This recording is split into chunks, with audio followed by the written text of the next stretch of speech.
ఓం శ్రీ కాళాస్తీశ్వర జ్ఞాన ప్రసూనాంబాయ నమః. మదురై నగరాన్ని పాండ్యరాజులు పాలించారు.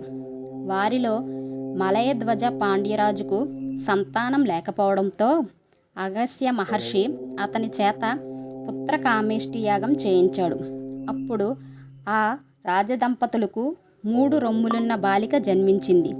ఈ వింతకు ఆ బాలిక తల్లిదండ్రులు ఆశ్చర్యపడుతున్న సమయంలో ఆకాశవాణి ఈ బాలికకు ఉన్న 3వ రొమ్ము ఆమె తన భర్తను గుర్తించగానే మాయమవుతుంది అని పలికింది. బాలిక జననంతో సంతోషించిన రాజు తన తర్వాత రాజ్యానికి వారసురాలుగా బాలికను గుర్తించి ఆమెకు అన్ని రకాల యుద్ధ విద్యలు నేర్పించాడు. అన్ని రకాల యుద్ధ విద్యలలో ప్రావీణ్యం సంపాదించిన బాలిక ఆ చుట్టుప్రక్కల రాజ్యాలపై దండయాత్ర చేసి విజయం సాధించింది. అన్ని రాజ్యాలపై దండయాత్ర చేశాక ఆ బాలిక చివరకు కైలాసం స్వాధీనం చేసుకోవాలని బయలుదేరింది. అక్కడ యోగ ముద్రలో ఉన్న శివుడిని చూసి ఆ బాలిక ముగ్ధురాలైంది.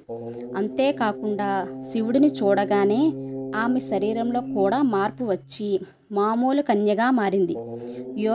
యోగ నిద్ర నుంచి మేలుకున్న శివుడు ఆ బాలికను తన కొరకే జన్మించిన కన్యగా భావించి ఆమెను వివాహం చేసుకున్నాడు.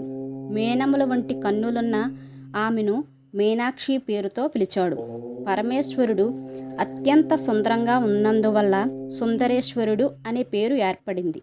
వీరిద్దరూ కైలాసం నుంచి భూలోకం చేరి మదురైలో కొలువు తీరినట్లు ఆలయ స్థల పురాణం చెబుతుంది.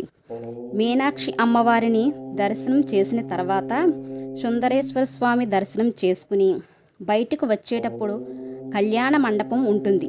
అక్కడ మీనాక్షి అమ్మ సుందరేశ్వర స్వామి దర్శనం చేసుకుంటే బాగా అర్థమవుతుంది. ఒక్కసారి వెళ్ళి దర్శనం చేసుకోండి. ఆరాహో.